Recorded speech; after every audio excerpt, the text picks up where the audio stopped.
भी personal attack हो गया। प्रधानमंत्री मोदी अगर गरीब थे तो उनके फोटो कैसे खींच रहे थे? प्रधानमंत्री मोदी को मैंने 2001 से कवर करा है, इसलिए मैं बोल रहा हूं। प्रधानमंत्री नरेंद्र मोदी जब बतौर प्रचारक आरएसएस के रहे, जनरल सेक्रेटरी बीजेपी के रहे, फिर गुजरात गए, प्रधानमंत्री मोदी तब एक कमरे के घर में ही रहते थे, इसमें कोई दो राय नहीं है। और जहां तक आपने बात करी वो गरीब थे कि नहीं थे, जो सार्वजनिक सबको पता है, प्रधानमंत्री मोदी की माताजी आसपास के घरों में जाकर काम करा करती थी। उनके फोटो कैसे खींच रहे थे? प्रधानमंत्री मोदी को मैंने 2001 से कवर करा है, इसलिए मैं बोल रहा हूं। प्रधानमंत्री नरेंद्र मोदी जब बतौर प्रचारक आरएसएस के रहे, जनरल सेक्रेटरी बीजेपी के रहे, फिर गुजरात गए, प्रधानमंत्री मोदी तब एक कमरे के घर में ही रहते थे, इसमें कोई दो राय नहीं है। और जहां तक आपने बात करी वो गरीब थे कि नहीं थे, जो सार्वजनिक सबको पता है, प्रधानमंत्री मोदी की माताजी आसपास के घरों में जाकर काम करा करती थी। हाँ तो जी, राम राम भाई लोगों, जय श्री राम। कैसे हैं आप लोग? आपका स्वागत है हमारे चैनल पे। तो आज एक छोटा सा वीडियो बनाया है जिसमें हमारे अमीश देवगन जी, जिनको सारे गुल्लू गुल्लू क्यों मैसेज करते हैं मुझे नहीं पता, ये आज फिर दिखा रहे हैं कि गोदी मीडिया कैसा होता है और ये गोदी मीडिया के कितने समर्थक हैं। वैसे तो बीजेपी को किसी भी डिबेट में अगर अमीश देवगन जी हों तो किसी प्रवक्ता की ज़रूरत है नहीं, और जो प्रवक्ता ये छोटे छोटे भेज देते हैं अजय आलोक जी जैसे, जिनमें डिफेंड करने का दम ही नहीं होता, उनको कोई भी लपेट के चला जाता है। आइए चलिए देखते हैं वीडियो को और फिर बात करते हैं। अमित जमाई, शुरुआत आपसे करते हैं। बड़े दिनों बाद आपका दिल्ली दौरा लगा है, और बड़े दिनों बाद अगर दिल्ली दौरा लगा हो तो सवाल सबसे पहला तो यह बनता है कि दिल्ली अभी दूर दिख रही है या पास आकर थोड़ी पास दिख रही है? दिल्ली आने के बाद पता चला कि शहंशाह जो है वो डर गए। जब से दिल्ली में आम आदमी पार्टी का कांग्रेस का गठबंधन हुआ, जब से पश्चिम में जिनको चवन्नी कहा जा रहा था, जब से वो अठन्नी या सिक्का बन गए, न जाने क्या हो गए हैं, तब से जो शहंशाह है 400 बहुत शोर मचा के बोल रहे हैं। हमारे बच्चे जानते हैं, गांव से हैं ये सब, मैं भी गांव का हूं। राम राम कहते हुए हम भी बड़े हुए हैं। राम राम ये भारत की भाषा है। लेकिन आज इनका सवाल, मेरा सवाल क्या है कि जो सरकारें चुनी हुई हैं वो शिक्षा का इंतजाम करें, वो नौकरियों का इंतजाम करें, और प्यार मोहब्बत भाईचारे का देश में माहौल हो, जो हमारी आजादी। आप कह रहे हैं कि राम राम बोल के बड़े हुए। चलिए, आप राम राम बोल के बड़े हुए, राहुल गांधी का राम राम बोल के बड़े नहीं हुए। वो क्या कहते हैं? मोदी चाहते हैं कि आप दिन पर मोबाइल पर हो, जय श्री राम बोलो और भूखे मरो। मतलब जय श्री राम बोलने वाले भूखे मर रहे हैं। अल्लाह अकबर करने से तो पेट में राशन नहीं आएगा ना। बिल्कुल।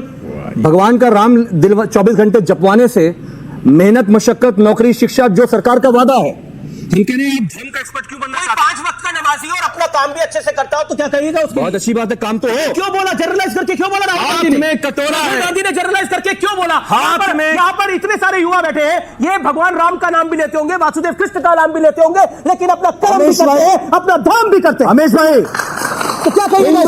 हिंदू हो या मुसलमान हो, दलित हो या पिछड़ा हो, उसके हाथ में प्रधानमंत्री ने कटोरा थमा दिया है।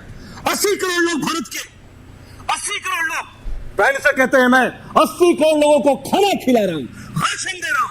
सरकारों का काम है कि ये जो मेहनत का बाप बेटियां है ना, जो मजदूर है, गरीब है, किसान है, हाथ को काम क्यों नहीं दे रहे हो? लाठियां क्यों दे रहे हो उनको? धर्म का काम है, नमाज पढ़ लेंगे, पूजा कर लेंगे। क्या हम लोग पूजा करते हुए, नमाज पढ़ते हुए बड़े नहीं हुए? देखिए, हिंदुस्तान में है, हम लोग हिंदुस्तान की संस्कृति को मानने वाले हैं, सनातन को मानने वाले हैं। भाई साहब ने अपनी बात शुरू की कि शहंशाह है दिल्ली में। नहीं है शहंशाह दिल्ली में। टीपू सुल्तान आपके यहाँ है, हमारे यहाँ कोई शहंशाह नहीं है। अखिलेश का नाम टीपू ही है। आज हम लोग जो चर्चा पे बैठे हैं, लालू यादव को क्या जरूरत थी कहने को? जरा सोचिए, जरा मानसिकता क्या है। अब मोदी तो हिंदू भी नहीं है। मंच पे राहुल गांधी हुए हैं, ईसाई माता का पुत्र, पारसी पिता का पुत्र, उनको हिंदू दिखता है, और नरेंद्र मोदी हिंदू नहीं दिखते हैं। ये लालू यादव की मानसिकता। करेंगे क्या आप? जो आज राहुल गांधी का ये डायलॉग सुना रहे हैं कि भूखे मरो, जय श्री राम बोलो, भूखे मरो, ये हिकारत है, ये सनातन के प्रति नफरत है। ये जो इंडिया अलायंस बैठा हुआ है यहाँ पे, बगल में मेरे आम आदमी पार्टी के एमएलए भी हैं, उनकी भी बात याद दिला दूं। क्या बोला अरविंद केजरीवाल ने? मेरी नानी ने कहा, बेटा मुझे ऐसे राम मंदिर के दर्शन नहीं करने हैं जिसे किसी मस्जिद को तोड़ के बनाया गया। बड़ा फेमस हुआ था, और उसके बाद चले गए राम मंदिर दर्शन करने। जी, ये जानबूझ के एक एक कॉन्स्टिट्यूएंसी को एड्रेस करने के लिए काम करते हैं। पूरा का पूरा इंडी गठबंधन जो है, ये बनाई है कि भाई मुसलमानों को वोट छिटके नहीं हमारे में रहे। लेकिन आज मैं आपको बता देता हूं, 2024 मई में जब रिजल्ट आएंगे, इनके जमीन निकल जाएगी। आपने कहा ना कि दिल्ली क्यों आए हैं, दिल्ली इसलिए आए हैं क्योंकि यूपी छूट गया, 80 गया तो दिल्ली आ रहे हैं। जी जी। और मुसलमानों का 35% से ज्यादा वोट भारतीय जनता पार्टी नरेंद्र मोदी को मिलेगा, क्योंकि सबको लेके हम देश आगे बढ़ रहे हैं। मैं पूछना चाहता हूं अमित भाई से, आपको अपने मुस्लिम होने पे गर्व है या नहीं? बेशक सभी को गर्व है। तो मुझे क्यों नहीं गर्व होगा हिंदू होने पे? तो होना मुझे क्यों नहीं होगा? मुझे क्यों नहीं होगा? यही तो 70 साल से इस देश में चल। मुसलमान होने पे गर्व करो, अल्पसंख्यकों को देखो और हिंदुओं को बांट दो। हिंदू अस्मिता को खत्म करने की बात होती है, दर्द वहां होता है। इसी देश में 500 साल हम लड़ाई लड़ते रह गए, बहुसंख्यक होने के बावजूद। एक अयोध्या का मंदिर बनवाने में हमें 500 साल लग गए। आज भी ज्ञानपीठ पे हमारी लड़ाई जारी है कोर्ट में, आज भी मथुरा में हमारी लड़ाई जारी है कोर्ट में। अगर बहुसंख्यक मेजॉरिटेरियनिज्म जो ये आरोप हम पे लगाते हैं, अगर इसका एक जज्बा हम में होता, इसका एक जज्बा हम में होता, तो क्या जरूरत थी न्यायालय की? अगर ये इस्लामिक देश होता तो क्या इनको मंजिल लेने में टाइम लगता? आप पर मोदी जी का परिवार तो नहीं है ना, मतलब उन्होंने परिवार छोड़, मोदी जी का 140 करोड़ का परिवार है। वही सिखाया जा रहा है कि पूरा देश उनका परिवार है। हमें तो यही सिखाया जा रहा है पूरा देश परिवार। तो फिर इनसे सवाल क्यों उठ रहा है ये चीज कि क्यों ये अमीर जमाई ये पॉलिटिकल ब्लंडर हो गया है, जैसा 2019 में हुआ था चौकीदार चोर है। इस बार आपने पूछ लिया मोदी का परिवार कौन सा है, तो लोग खड़े होकर बोल रहे हैं कि हम है मोदी का परिवार। बताइए क्या करिएगा? जो नरेंद्र मोदी का परिवार अगर इस देश का 125 करोड़ परिवार होता, तो 80 करोड़ हिंदू जो है ना, राशन की लाइनों में कटोरा लेकर नहीं खड़ा होता। खाली हिंदू राशन की लाइन रहता है। कौन है इसमें? मुसलमान को मुसलमान को नहीं। अरे मुसलमान को मैं पूछ रहा हूं कि 14 से लेकर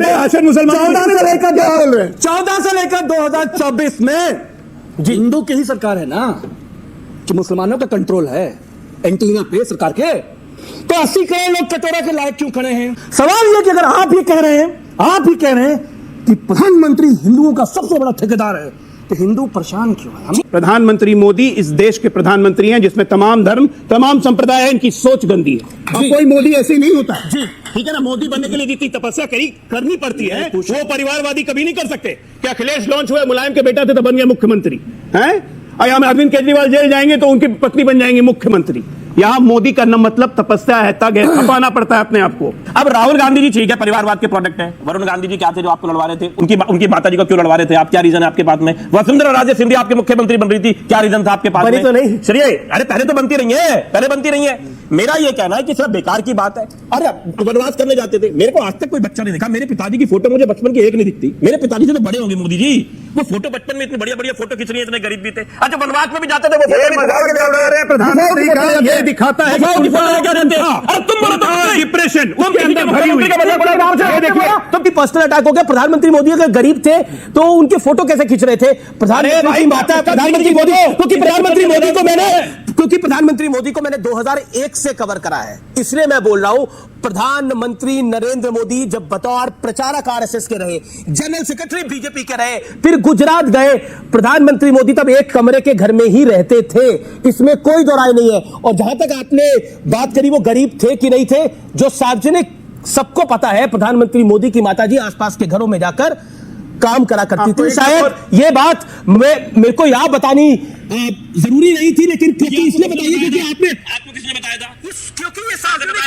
क्योंकि ये सार्वजनिक है ये बात। देखिए सार्वजनिक कैसे, प्रधानमंत्री मैं आपसे फिर कह रहा हूं, जो डिबेट होनी चाहिए, देश का एक जनरल इलेक्शन आने वाला है, जनरल इलेक्शन इस बात होना चाहिए। ये युवा बैठे, इनको क्या मिलेगा? किसान को क्या मिलेगा? महिलाओं को क्या होगा? आपको क्या लगता है? मेरी बात, आपको क्या लगता है? आपको क्या लगता है? किसी का महिमा मंडल करके उसको बहुत बड़ा बनाना चाहते हैं, बनाइए, मुझे कोई दिक्कत नहीं। उनका काम है बनाना, आप ना बनाइए, उनका काम है बनाइए। मैं मुख्यमंत्री को अपने बनाना चाहिए, लेकिन मेरा एक बात कहना है कि देश का चुनाव किस बात पे होना चाहिए? क्या विषय होने चाहिए? शिक्षा पे, किसान को क्या मिलेगा, महिला सुरक्षा पे। आपने शहजाद शेख की बात करी, फांसी दे दो, लेकिन ब्रजभूषण सिंह के लिए तो कुछ बोल लो।